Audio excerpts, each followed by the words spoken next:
বিসমিল্লাহির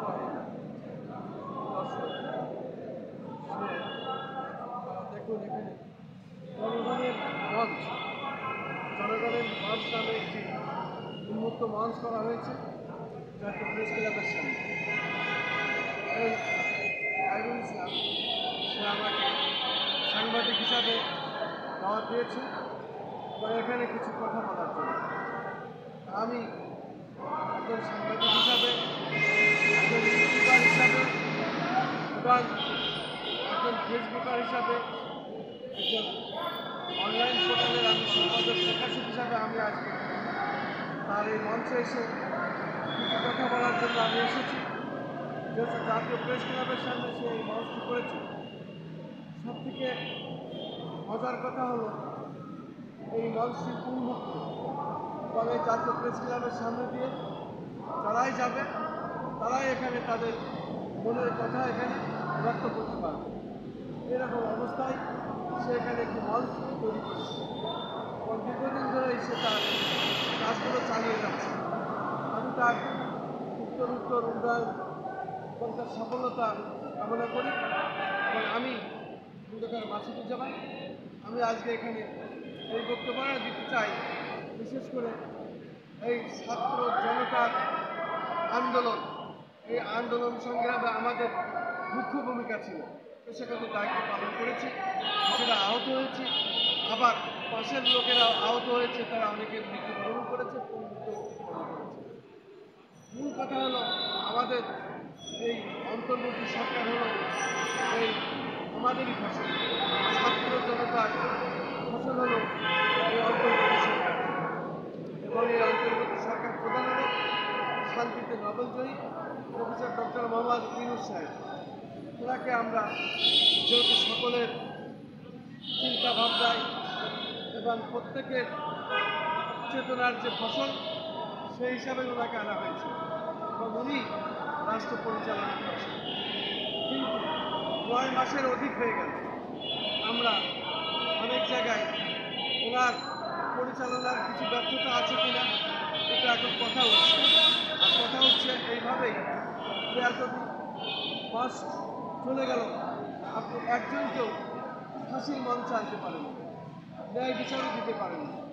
পাশাপাশি বাংলাদেশে এখন যে অবস্থা দেখতে পাচ্ছি আমরা, সারা দেশেই প্রত্যেক রাজনৈতিক দল আবার যার যার অবস্থানে নেমে পড়েছে, যার যার কথা, যার যার দাবির কথা তুলে ধরেছে।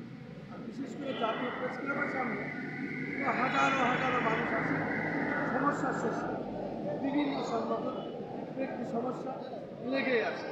তবে এই কাজগুলো অতি দ্রুততার সাথে, বিশেষ করে আপনার যেসব উপদেষ্টারা আছে তাদেরকে দিয়ে আপনি যদি নির্দেশ দেন তাহলে মানুষের সমস্যাগুলো সমাধান হয়। আর সমাধান হলে পরেই আপনি তখন মানুষের উনি কোথায় আরও ভালোভাবে অবস্থান নিয়ে থাকতে পারবেন। কারণ দেশের মানুষ আপনাকে সম্মান করে, বিশ্বের মানুষ যে কারণেই আপনার প্রতি এই দেশের মানুষের অত্যন্ত আস্থা রয়েছে।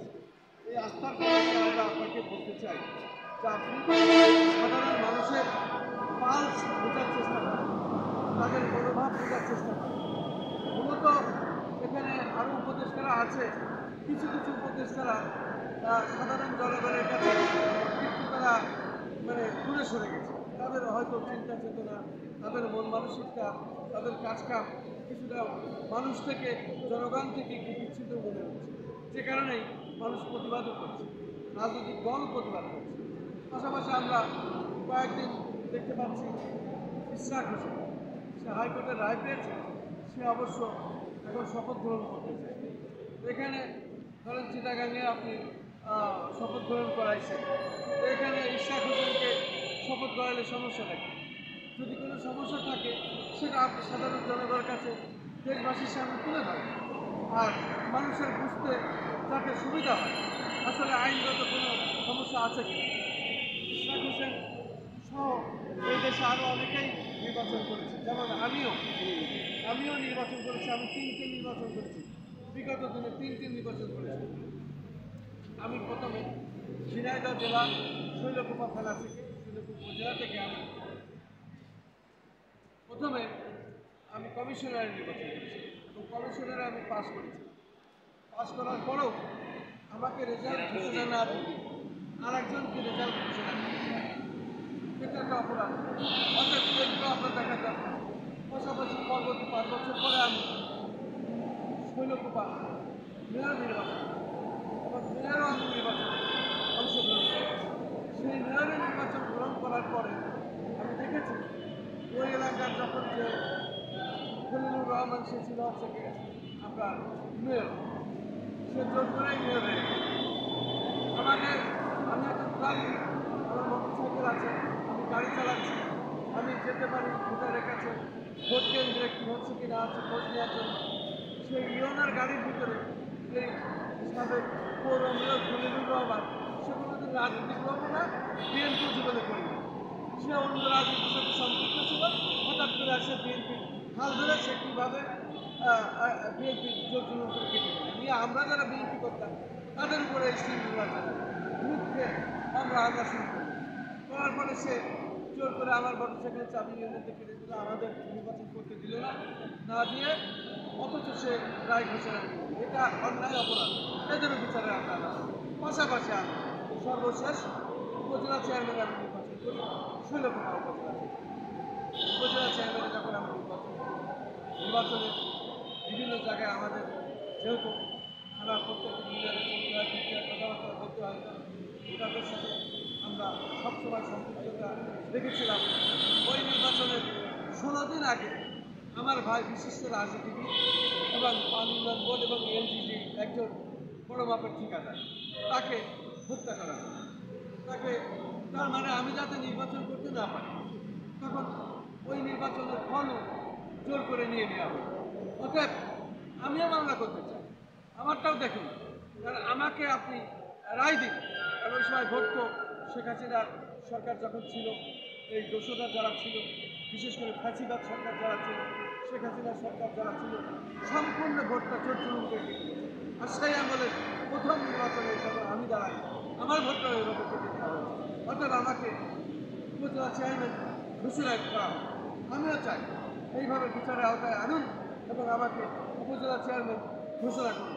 কারণ জোর জুলুম, ছিনতাই এবং লুটেরা তারা এসে তাদের মনোমত প্রার্থীকে তারা ঘোষণা দিয়েছে, রায়বাড়ি সরকার তাকে রায় ঘোষণা দিয়েছে। অথচ আমি তখন নির্বাচিত হই, আমাকে ভোট না দিয়ে তারা জোর করে রাতের দিনের ভোট রাতে দিয়ে তারা ওখানে উপজেলা চেয়ারম্যান করে। অতএব ওই উপজেলা চেয়ারম্যান হওয়ার পরে সে আবার এমপি নির্বাচন করে, আবার এমপিও হয়ে যায়। এমপি হলেও তারা আবার এই দোষক ফ্যাসির সরকারের, শেখ হাসিনার সরকারের আমলটা লুটপাট করে খেয়েছে। একেবারে লুট বলে কি সর্বশান্ত ওই জেলাটা নিয়ে তারা লুটপাট করে খেয়েছে, শৈলকুপাটা লুটপাট করে খেয়েছে। আমি তাদেরও বিচার চাই। অতএব এখানে ন্যায় বিচার করতে হবে।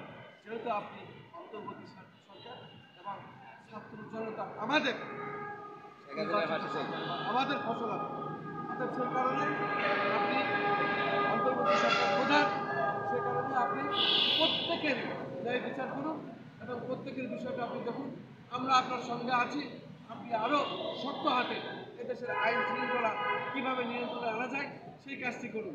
তাহলে পরে আমরা আপনাকে যেভাবে রেখেছি আপনি সংস্কার করেই নির্বাচন দেন, সমস্যা নেই। তবে নির্বাচনটা একটু দ্রুত দিলে ভালো হয়। যেহেতু জাতীয় সংসদ নির্বাচন হলে পারে তখন এমপি হবে, তারপরে মন্ত্রী হবে, সরকারের তখন একটা ক্ষমতা হাতে চলে আসে। যেহেতু গণতন্ত্র প্রক্রিয়ায় তখন নির্বাচন হয়, এই নির্বাচন হলে পারেই তখন সরকারের যে ক্ষমতা থাকবে সংসদ ভবনে, তখন তারা প্রকৃত সংস্কার করে রাষ্ট্রকে গণতন্ত্র ফিরিয়ে দেবে, জনগণের অধিকার ফিরিয়ে দেবে।